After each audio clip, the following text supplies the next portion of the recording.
बहुत समय पहले की बात है। एक राजा और रानी थे जिनकी कोई संतान नहीं थी। एक दिन उनके महल में एक रहस्यमयी साधु आए। उन्होंने राजा को एक चमकता हुआ सुनहरा सेब दिया और कहा, इसे संभाल कर रखना।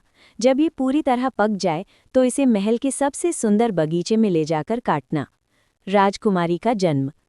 कुछ दिनों बाद वो सेब अद्भुत खुशबू फैलाने लगा। राजा और रानी उसे लेकर बगीचे के बीचों बीच गए।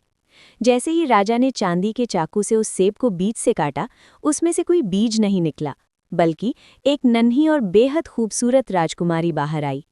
उसकी त्वचा सेब की तरह गुलाबी और कोमल थी और उसके बालों से फलों जैसी मीठी महक आती थी।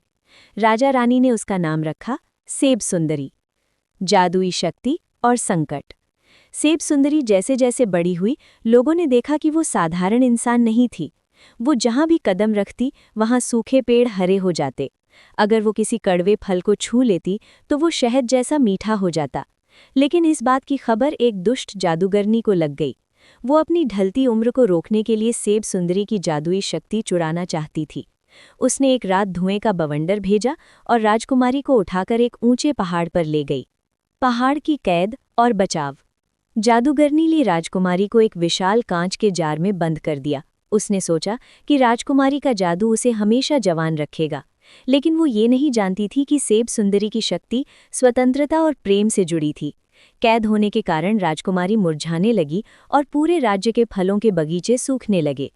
तभी राज्य का एक साहसी सेनापति, जो राजकुमारी का बचपन का मित्र था, अपनी तलवार लेकर पहाड़ पर पहुंचा।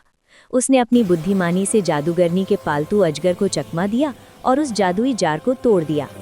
खुशहाली की वापसी। जैसे ही जार टूटा, राजकुमारी बाहर आई और उसकी चमक से जादूगरनी की सारी काली शक्तियां राख हो गईं। राजकुमारी के वापस आते ही राज्य के बगीचे फिर से लाल लाल सेबों से भर गए। राजा ने राजकुमारी की वापसी की खुशी में एक बहुत बड़ा उत्सव मनाया। सेब सुंदरी ने वादा किया कि वो हमेशा अपनी शक्ति से राज्य को हरा भरा रखेगी।